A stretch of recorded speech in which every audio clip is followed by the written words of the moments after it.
रहीम सदक़ल्लाहु मौलाना अज़ीम। ये जो जगह खाली हैं वो थोड़ा खोलें ताकि पीछे आने वालों को परेशानी ना हो।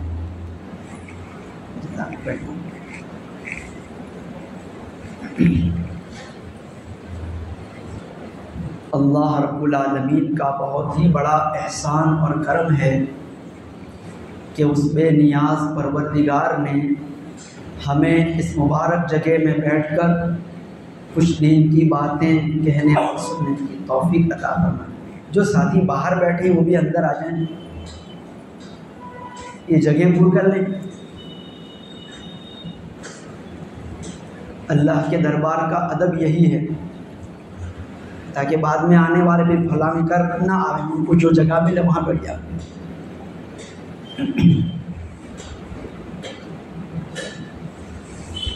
अल्लाह रब्बुल आलमीन का बहुत ही बड़ा एहसान और करम है कि उस बेनियाज परवरदिगार ने हमें इस मुबारक जगह में बैठकर कुछ दीन की बातें कहने और सुनने की तौफीक अता फरमाई। हक़ ताला जल्ल शानुहु हम सबको समझने की और उस पर अमल करने की तौफीक अता फरमाई। जो आयत शरीफा तिलावत हुई है इसमें इस्लामी सियासत के बारे में बतलाया गया है। इस्लामी राजकारण मुसलमानों के जहन में ये बात बिठा दी गई कि सियासत और राजकारण के साथ इस्लाम धर्म का कोई लेना देना नहीं। धर्म अलग चीज़ है और राजकारण अलग चीज़ है, ऐसा सिखा दिया गया। गोया यूँ बताया जा रहा है कि शरीयत इस्लाम ने राजकारण के मुताल्लिक, सियासत के मुताल्लिक कोई हिदायत और कोई गाइडलाइन दी ही नहीं। हालांकि ये बात बिल्कुल गलत है। कोई भी सच्चा मज़हब उस वक्त तक मुकम्मल नहीं हो सकता जब तक कि उसके पास सियासत और अपना राजकारण न हो। यहूदियों के पास मूसा अलैहिस्सलाम के ज़रिए से सच्ची शरीयत आई, उसमें भी मौजूद था। ईसाइयों को हज़रत ईसा अलैहिस्सलाम के ज़रिए से शरीयत मिली, उसमें भी राजकारण मौजूद था। और क़यामत तक के लिए अब रहमत आलम सल्लल्लाहु अलैहि वसल्लम के ज़रिए से जो शरीयत मिली है कुरान की शक्ल में, इसमें भी राजकारण मौजूद है।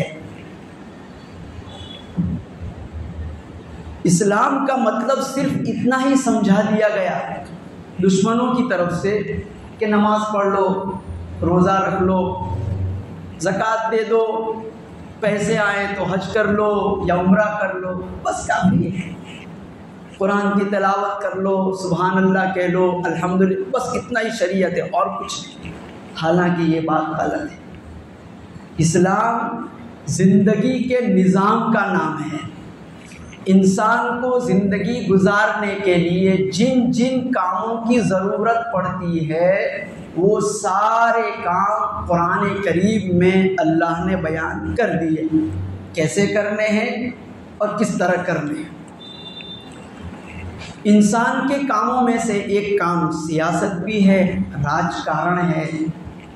जिस देश में सियासत न हो तो वो फिर जंगल राज कहलाता है। जंगल में क्या होता है, जो बड़ा ताकतवर वही सबको खाता रहता है, वही सबको मारता रहता है, वही सबको कुचलता है। कोई उसके ऊपर एक्शन लेने वाला नहीं होता, कोई उसके खिलाफ सर उठाने वाला नहीं होता। इसको कहते हैं जंगल राज। जो बेचारा कमज़ोर है वो पिसता ही चला जाता है, कभी ऊपर आता ही नहीं। जंगल में ये देखा जाता है कि कुछ जानवर कमज़ोर किस्म के होते हैं, हिरन है, ज़ीब्रा है, ये सब, और कुछ दरिंदे होते हैं फाड़ खाने वाले। तो ये जो हिरन वगैरह है उनके साथ हमेशा ऐसा ही होता रहता है कि शेर आकर के उस पर अटैक करता है, चीर फाड़ के खा जाता है। कभी भी शेर के मुताल्लिक कोई मुकदमा, कोई केस किसी अदालत में दायर नहीं हुआ। क्यों? वो जंगल राज है। इंसान जानवरों से अलग है, अशरफुल मखलूक़ात है। इसलिए अल्लाह ने अपने नबियों के ज़रिए से हुकूमत करने के और हुकूमत चलाने के तरीक़े बतलाए। तो इस्लामी हुकूमत में जो सबसे बुनियादी बात है वो ये है, इअदिलू हुवा अक़रबु लित्तक़वा, इंसाफ कायम करो। हुकूमत क्यों कायम की जाती है? ताकि हकदार को उसका हक मिले और जुर्म करने वाले को रोका जा सके।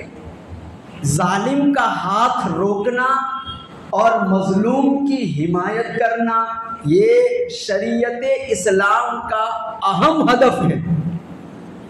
इसलिए हुजूर पाक हज़रत मोहम्मद मुस्तफ़ा सल्लल्लाहु अलैहि वसल्लम ने फरमाया, उनसुर अखाका ज़ालिमन औ मज़लूमा, अपने भाई की मदद किया कर, चाहे वो जालिम हो तब भी मदद कर, और वो मजलूम हो तब भी मदद कर। नबी करीम अलैहिस्सलातु वस्सलाम की मुबारक ज़ुबान से ये बात निकली, अपने भाई की मदद कर, चाहे वो जालिम हो या मजलूम हो।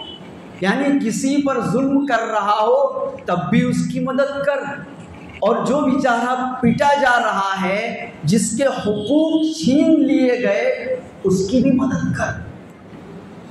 मजलूम की मदद करना तो समझ में आता है कैसे मदद की जाए, लेकिन नबी करीम अलैहिस्सलाम फरमाती है जालिम की भी मदद कर। तो जालिम की मदद कैसे करें?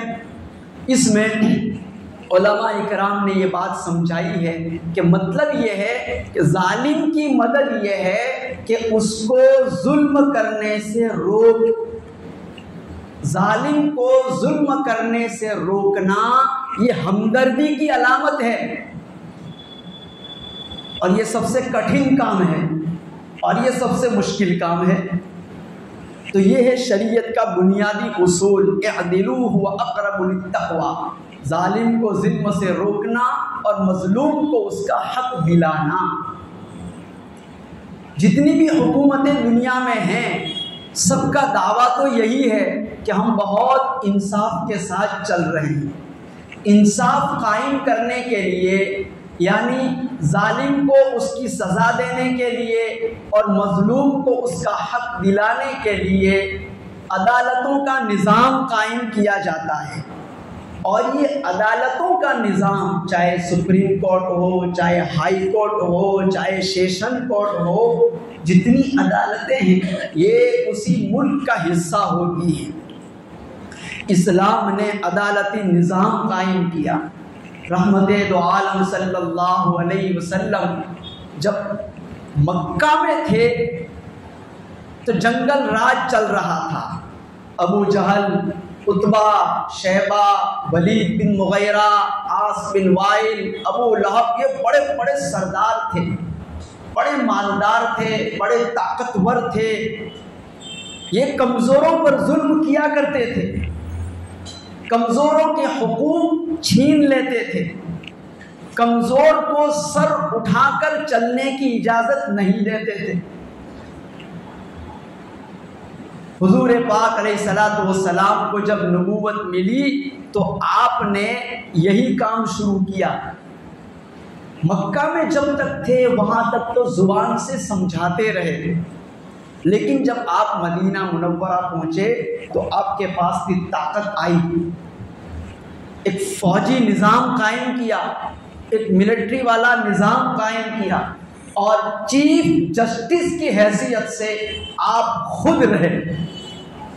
मुसलमान तो मुसलमान, मदीना के रहने वाले नॉन मुस्लिम भी आप सल्लल्लाहु अलैहि वसल्लम के पास अपने केस लेकर के आने लगे, फैसले करवाने के लिए आते थे।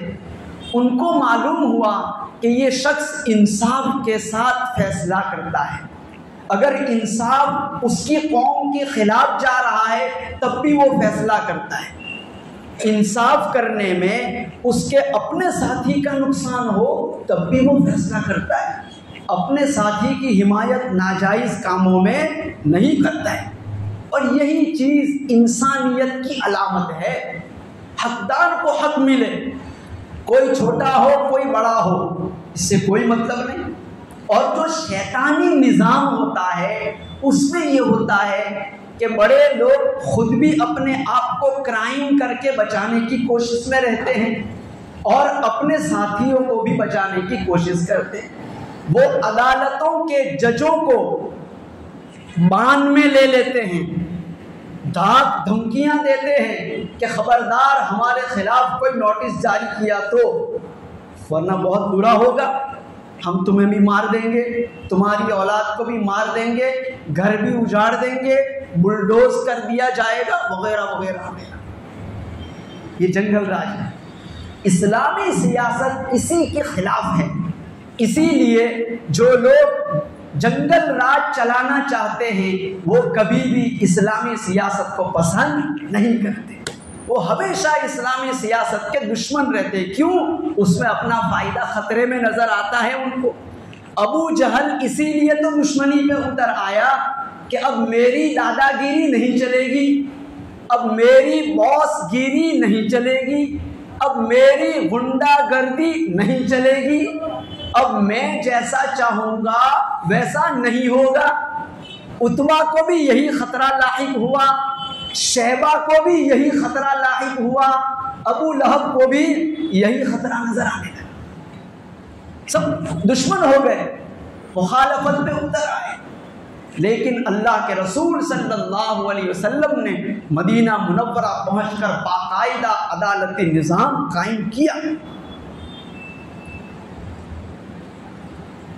जालिम को सज़ा देना ये भी देश में अमन कायम करने के लिए ज़रूरी है। जिस तरह लोग सोचते हैं कि हकदार को हक दिला देना बहुत अच्छी बात है, लेकिन अगर कहीं पर हकदार को हक तो मिल जाए लेकिन जालिम को, मुजरिम को उसके जुर्म की सज़ा न मिले तो ये अदालत अधूरी है। अदालत मुकम्मल तब होगी जबकि वो हकदार को हक दिलाने के साथ मुजरिम को उसकी सज़ा भी दिलवाए। मसलन किसी के यहाँ चोरी हो गई करोड़ों रुपए की, अदालत ने कह दिया कि भाई इसको जितना पैसा चोरी हो गया है उतना दिलवा दिया जाए। चोर को पकड़ लिया गया और उससे सारा सामान लेकर दिलवा दिया, लेकिन चोरी करने वाले मुजरिम को कोई सज़ा नहीं दी, उसको ऐसे छोड़ दिया।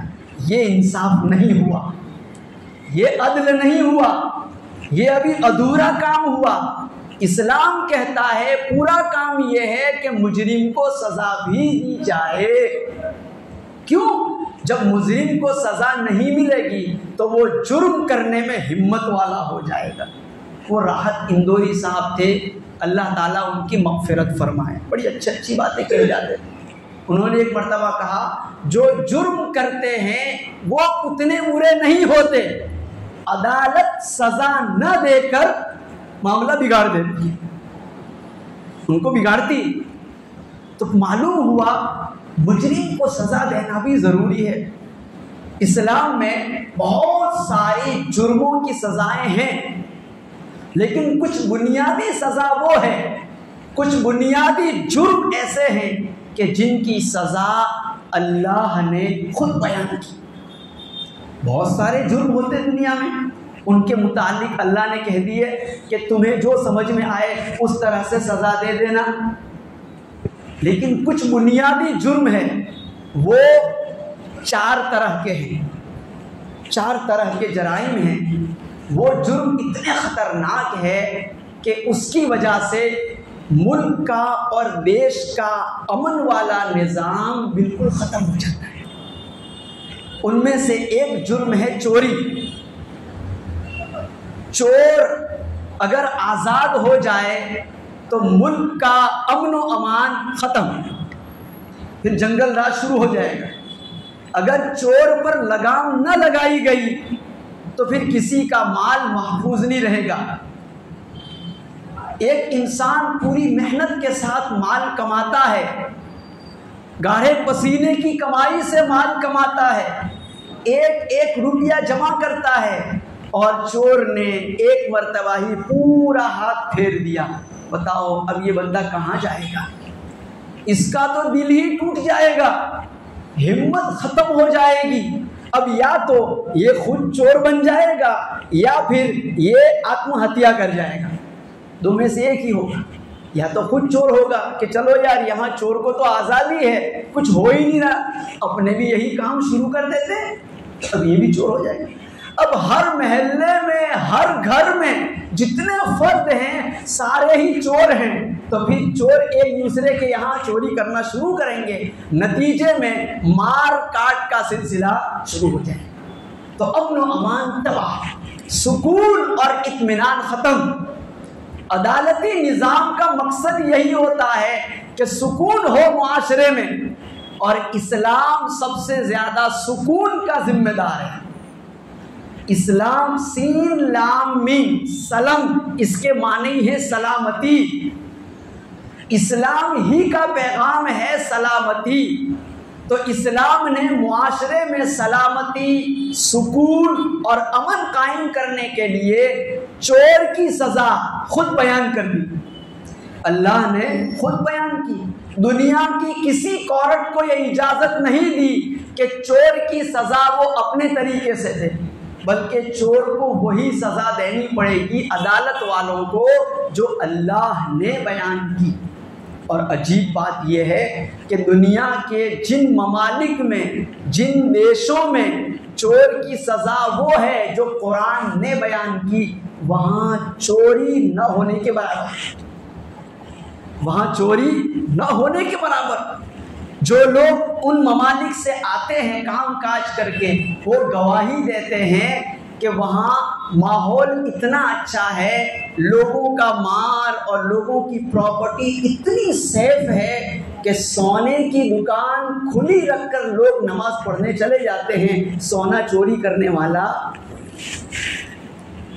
और जहाँ अल्लाह की बतलाई हुई सज़ा नहीं है, वहाँ पान का गल्ला भी महफूज नहीं,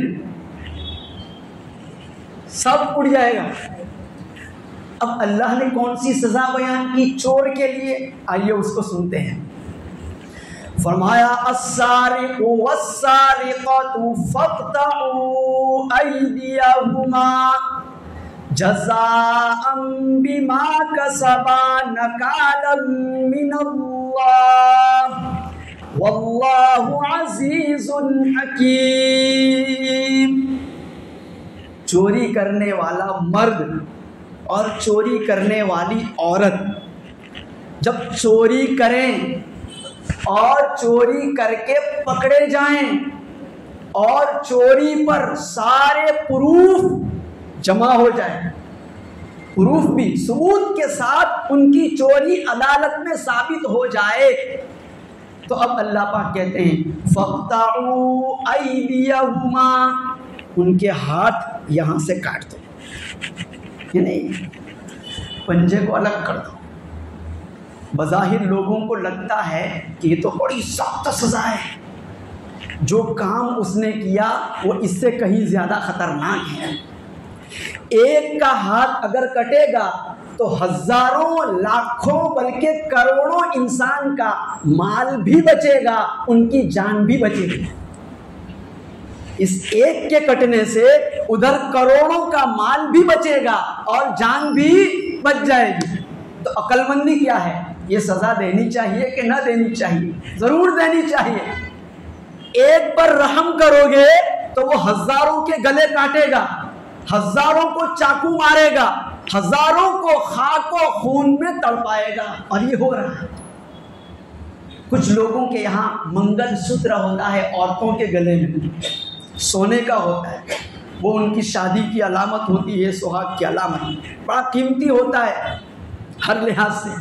आपने देखा होगा ये जो चोर हैं कितनी बेरहमी के साथ छीन कर चले जाते हैं। कभी कभी उस हार को बचाने के लिए औरत झपट्टा मारती है और वो जालिम इतनी जोर से खींचते हैं कि बेचारी गिर जाती है, और कितनी मर्तबा तो उसकी मौत वाक़ई हो जाती है, मर जाती है। बताइए ये कितना दरिंदा है, किस कदर जालिम है कि जिसने माल तो लूट ही लिया, उसकी जान को भी खतरा पहुंचाया।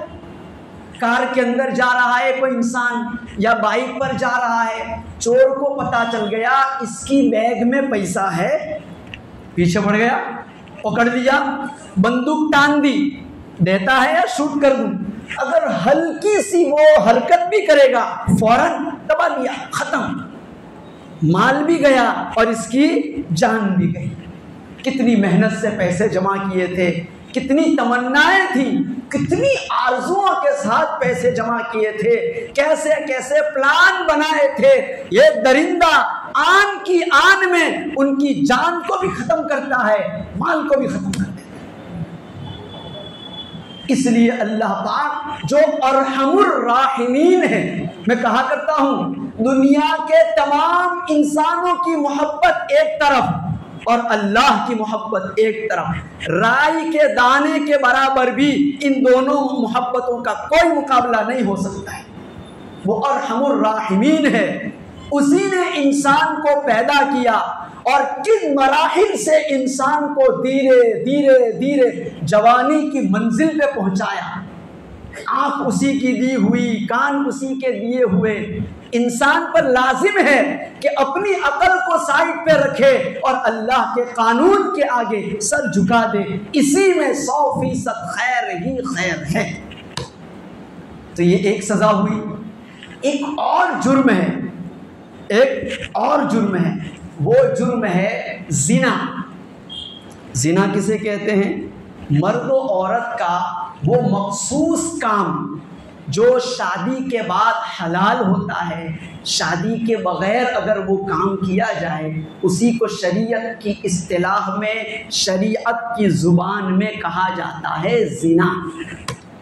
निकाह नहीं हुआ और वो मखसूस काम निकाह के बगैर किया जाए, चाहे करने वाले दोनों राज़ी हो या कोई एक राज़ी और एक नाराज़, इससे कोई मतलब नहीं। आजकल एक सिलसिला चल पड़ा है लिविंग रिलेशनशिप, हमारी अदालतों ने इजाज़त भी दे दी है। किसे कहते हैं? शादी के बगैर, निकाह के बगैर शादीशुदा की तरह रहना, खुली इजाज़त। अभी शादी हुई नहीं है, उसके बगैर ही दोनों आपस में खुद ही समझ लिया कि हम दोनों मियाँ बीवी हैं। पहले हाई हेलो हुई, फ्रेंडशिप हुई, होटल में कमरा रख लिया या किराए पर कोई मकान रख लिया, दोनों आपस में रह रहे हैं। वो सारे काम कर रहे हैं जो मियाँ बीवी के लिए आपस में हलाल हो, सब कर रहे हैं। दुनिया वाले इसको हलाल समझ रहे हैं, लेकिन इस्लाम की नज़र में ये हराम है, ये जिना है, इसकी इजाज़त नहीं है। ये जिना इतना खतरनाक काम है जो इंसान की नस्ल को तबाह करता है। नस्ल, पीढ़ी, जो शादी के जरिए से इंसान पैदा होता है वो हलाली कहलाता है। उसका एक ही बाप होता है, वो फखर से कहता है मैं फलाने का बेटा हूं। और जो शादी के बगैर पैदा हो जाए वो हरामी कहलाता है, इसका कोई बाप नहीं है। वो कश्मकश में रहता है किसको मैं बाप बनाऊं। क्यों? उस औरत से जिससे वो पैदा हुआ कई लोग जा चुके हैं, वो बदकारी कर चुकी है, हराम। ये नस्ल को नापाक करने वाला काम है। अल्लाह पाक इससे सख्त नफरत करते हैं इस काम से। हुजूर पाक सल्लल्लाहु अलैहि वसल्लम फरमाते हैं आदम अलैहिस्सलातु वस्सलाम से लेकर मेरे अब्बा अब्दुल्ला तक और हजरत हव्वा अलैहिस्सलाम से लेकर मेरी अम्मा आमिना तक, मेरे पीढ़ी में, मेरी नस्ल में जितने मर्द औरत आए हैं किसी एक ने भी जिना नहीं किया, सब के सब निकाह वाले थे। आप क्या बताना चाहते थे? मैं इंतहाई पाकीज़ा नस्ल वाला इंसान हूं। और ये आपकी जुबान से अल्लाह ने निकलवाया। मैं बताया करता हूं वमा यंतिकु अनिल हवा इन हुवा इल्ला वह्यु यूहा। नबी जो कुछ कहता है वो अल्लाह ही के हुक्म से कहता है। अल्लाह ने अपने नबी को हुक्म दिया कि अपने बारे में ये बात उम्मत को बताओ कि मेरा नसब नामा, मेरा सिलसिला नसब किस कदर पाकीज़ा है। तो ये जो जिना है ये नस्ल को नापाक करने वाली चीज़ है। जिन इलाकों में, जिन ममालिक में, जिन देशों में जिनाकारी आम हो चुकी है, निकाह का सिलसिला ख़त्म हो चुका है, वहाँ की औलाद सब खराब, फैमिली सिस्टम ठप हो चुका है, जानवर जैसा हो गया। जिस तरह जानवरों में कौन किसका बाप है कुछ पता नहीं चलता है। बहुत सारे नर होते हैं ना, लेकिन किसी नर के बारे में फाइनली तौर पर कोई नहीं कह सकता है कि यही उसका बाप है। तो वो तो जानवर हैं, हम तो इंसान हैं, अशरफुल मखलूक़ात हैं। अल्लाह ने हमारे लिए निज़ाम किया है निकाह वाला। निकाह वाला अमल जन्नत से चला, दुनिया में बाकी है, वापस जन्नत में भी बाकी रहेगा, इस कदर पाकीज़ा है। तो अल्लाह पाक कहते हैं जो जिना है बहुत ख़तरनाक जुर्म है, लिहाजा उसकी सज़ा अल्लाह ने खुद बयान की। और जिना ऐसी ख़तरनाक चीज़ है कि इसी की वजह से बहुत ज़्यादा मर्डर होते हैं। आज जहाँ जिना की सज़ा कुरान वाली नहीं है, वहाँ 80% के करीब जो मर्डर होते हैं वो इसी की वजह से होते हैं। मर्द और औरत के नाजायज मिलाप की वजह से झगड़ा खड़ा होता है और आपस में एक दूसरे पर मार काट का सिलसिला शुरू हो जाता है। कभी कभी तो पूरे खानदान को तबाह कर दिया जाता है। फ्रेंडशिप हुई, दोस्ती लग गई और वो बुरा काम कर लिया, हमल ठहर गया, प्रेगनेंसी हो गई, अब लड़की परेशान, क्या होगा। अब वो लड़की कहती है मैं तो तुझसे ही शादी करूंगी, लड़का इनकार करता है। क्यों? बुरी आदत जो बन गई है उसको, इनकार करता है। अब ये जिद करेगी, वो इनकार करेगा, होते होते होते या तो औरत खुद मर जाएगी या फिर ये मर्द उसके ऊपर अटैक कर देगा और उसको खत्म कर देगा। तो खून खराबा भी इससे बहुत ज्यादा हो रहा है, बहुत घनावना जुर्म है। इसलिए अल्लाह पाक ने उसकी सजा खुद तजवीज़ फरमाई। फरमाया अज़्ज़ानियतु वज़्ज़ानी फजलिदू कुल्ला वाहिदिम मिनहुमा मिअत जल्दा वला तअख़ुज़कुम बिहिमा रअफ़तुन फ़ी दीनिल्लाह इन कुन्तुम सादिक़ीन। अल्लाह फरमाते हैं जिना करने वाला मर्द और जिना करने वाली औरत जब ये दोनों जिना करते हुए पकड़े जाएं और पूरे सबूत और सारे प्रूफ 100% सच्चे अदालत में जमा हो जाएं, तो अब अदालत के जज पर फर्ज है, उस पर लाजिम है, उसकी ये जिम्मेदारी है कि वो इनको वो सजा दे जो अल्लाह ने बयान की।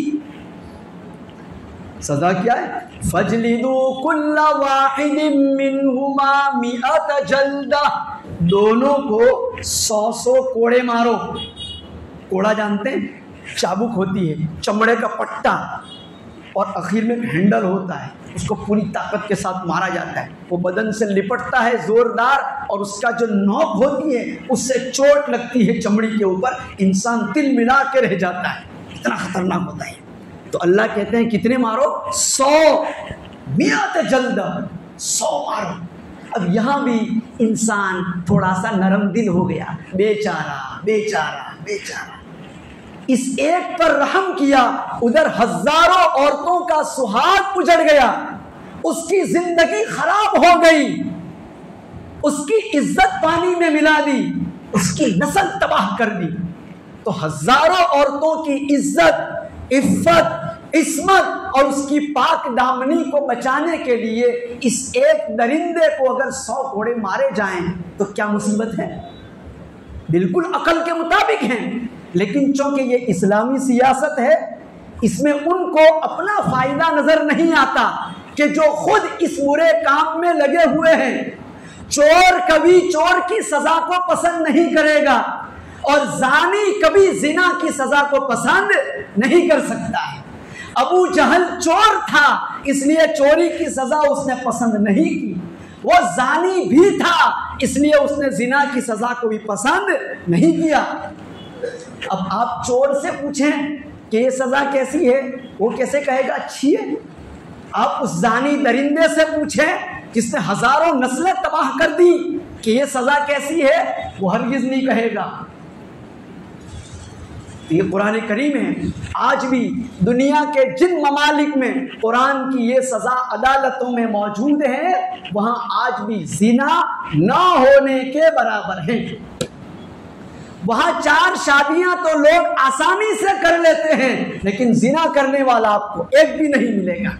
क्यों? जब सजा ऐसी हो तो 100 कोड़े क्या, 5 कोड़े लगेंगे, तबीयत ठीक हो जाएगी। लात के भूत बात से नहीं मानते।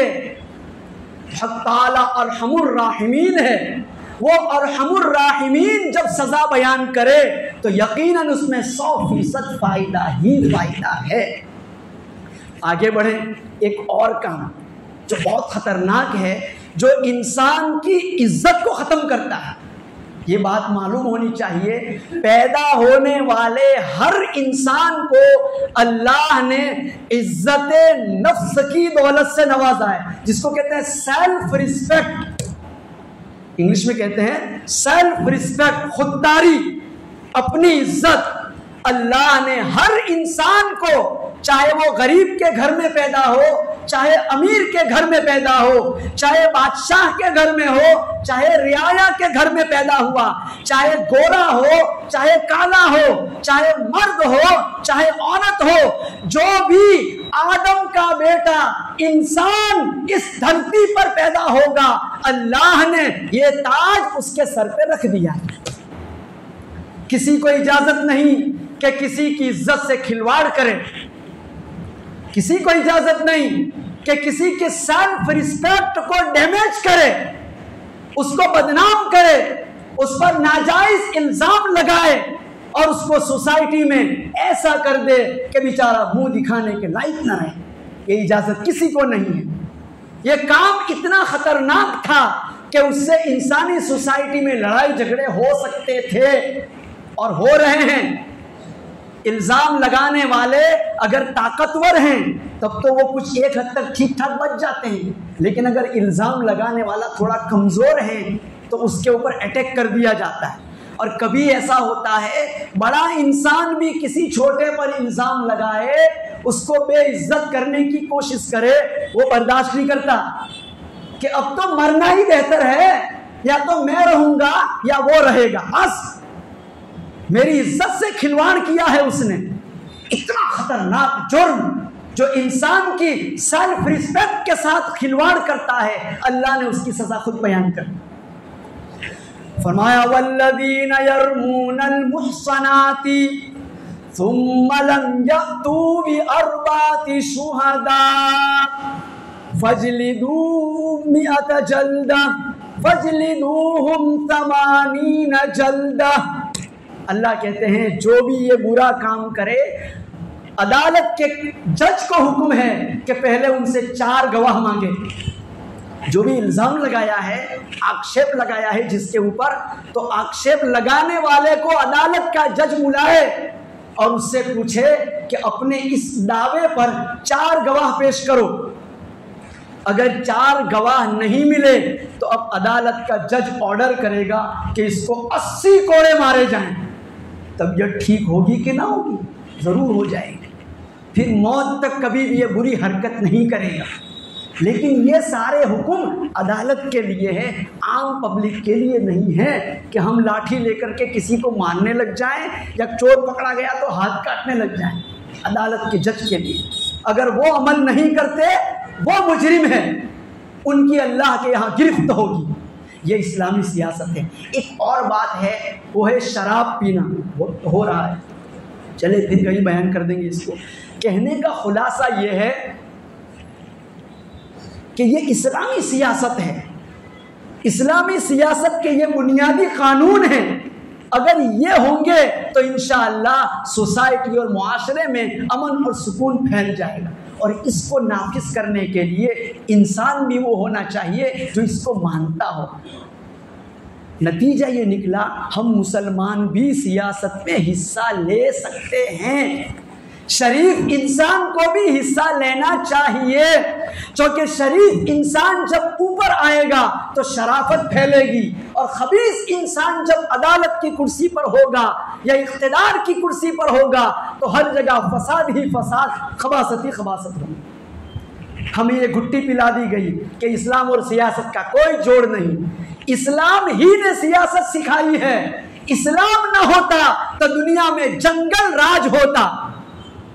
जो कुछ आपको सुकून और अमन कहीं नजर आ रहा है, थोड़ा सा गौर करेंगे तो इस्लाम की बातें उसमें नजर आती हैं। अल्लाह तबारक व तआला कहीं सुनी बातों पर अमल की तौफीक अता फरमाए। हमारे ना